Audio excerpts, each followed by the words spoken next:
Mesdames et messieurs, bonjour, bienvenue dans votre magazine L'Hebdo du Parquet. Voici le sommaire.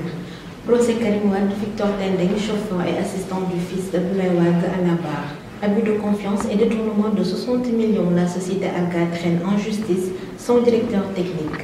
Contentieux au mairie de Podor devant la Cour suprême, Aïssata Tall Sall sort vainqueur devant Racine Sy. Le développement, c'est après ceci.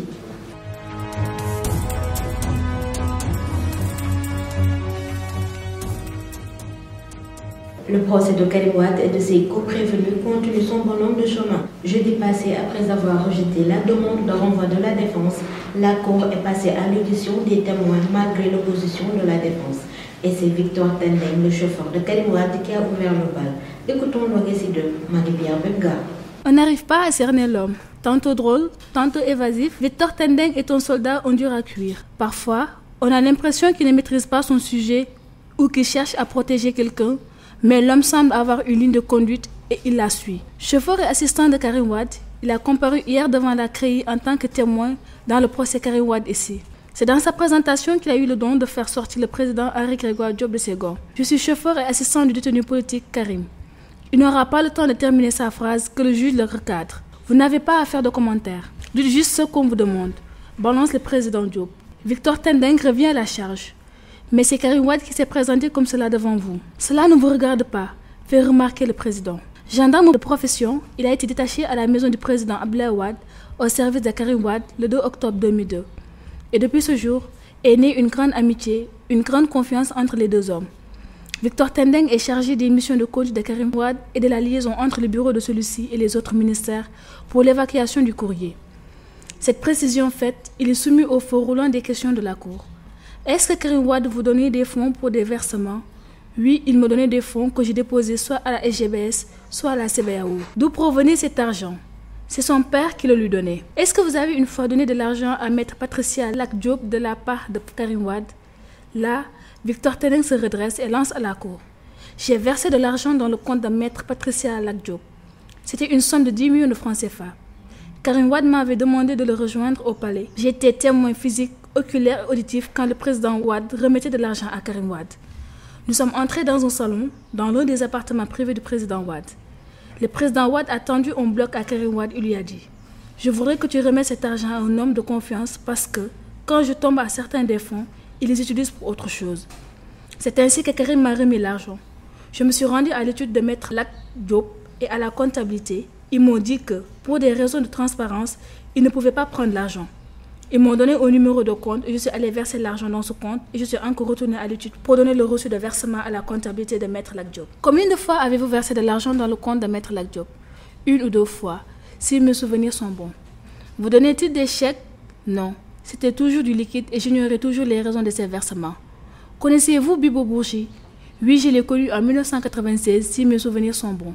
À ce temps-là, je venais en renfort à la garde présidentielle et comme la famille Bourgi n'habitait pas loin, quand on les voyait faire la fête, on me disait « c'est la famille Bourgi, les riches de Dakar ». Connaissez-vous un endroit où Karim Wade gardait de l'argent chez lui? Oui, il m'a montré un placard dans sa chambre où il gardait de l'argent, mais il me disait toujours que c'est de l'argent que son père lui a laissé.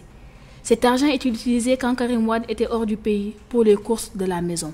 Poursuivi pour abus de confiance et détournement de fonds grâce à la complicité présumée de son père, Omar May, directeur technique de la société Alga, a été perdu par son goût pour les voitures de luxe. Il patiente dans le couloir du juge pour avoir délesté 60 millions à son employeur. Henri-François Sarr revient sur les faits. Il s'agit d'un drame familial qui met en scène un fils et son père.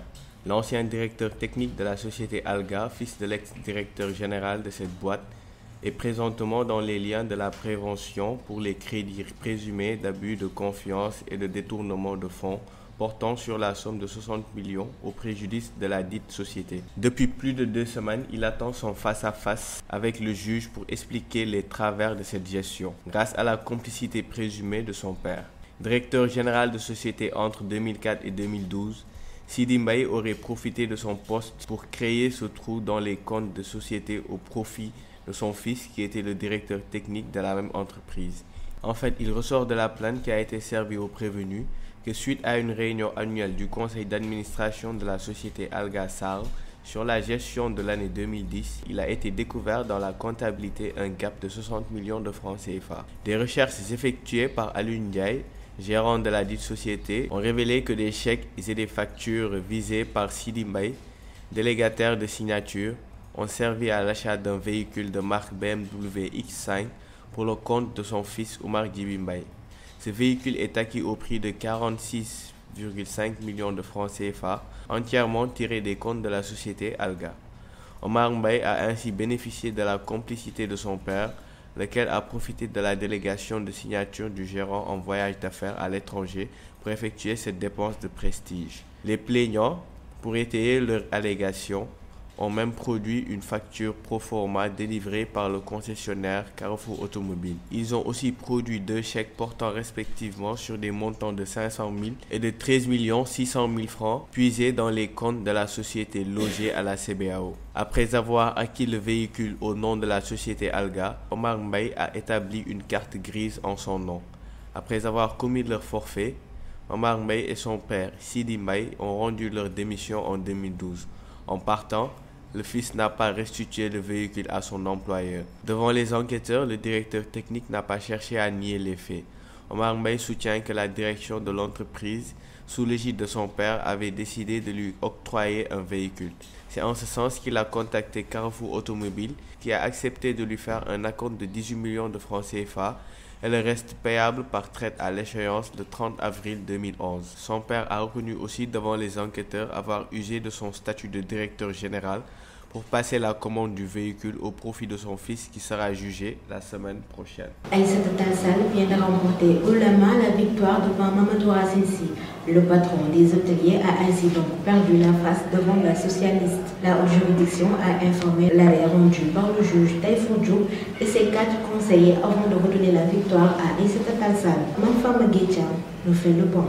Les rideaux sont tombés après 3 mois de bras de fer, de bataille judiciaire entre Aïssata Tall Sall et Mamadou Racine Sy. La socialiste sort finalement vainqueur.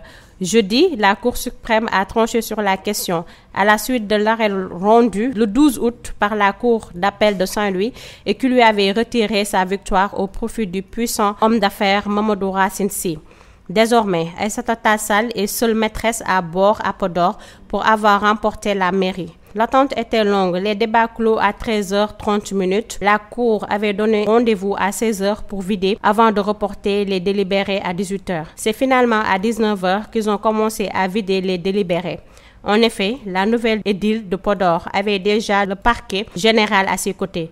En effet, dans ses réquisitions, le représentant du ministre public avait sorti l'argument selon lequel 3 individus ont été décomptés à la place des lecteurs décédés ne peut prospérer. Ces irrégularités soulevées par l'arrêt ne remettent pas en cause la sincérité du vote.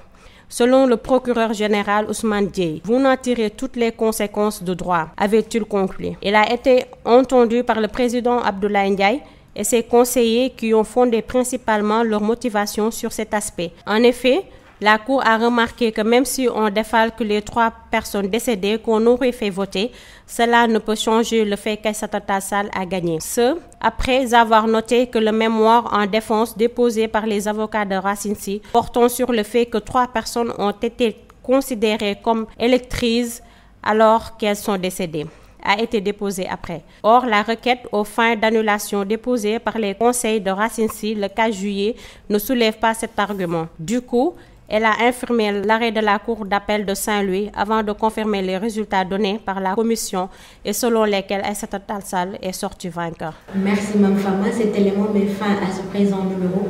Merci de nous avoir suivis. Rendez-vous la semaine prochaine pour un autre numéro. Et puis, pensez pieuse à toutes les victimes du naufrage du bateau Le Joola en ce 12e anniversaire. D'ici là, l'info continue sur www.gfm.sn. Les anges de la mort, bien ancrés dans leur port, ont jeté leur mauvais sort sur le vieux marché du port. Les anges de la mort, bien ancrés dans leur port, ont jeté leur mauvais sort sur un bateau.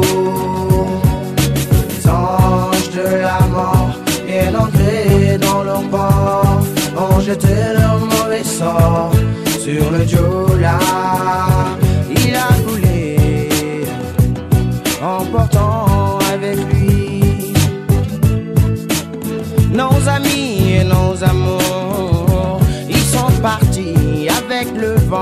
ils sont partis. Là il n'y a pas de temps, de temps, de temps. Ils sont partis avec les vagues, ils sont partis. Si brusquement, brusquement. Rest in peace.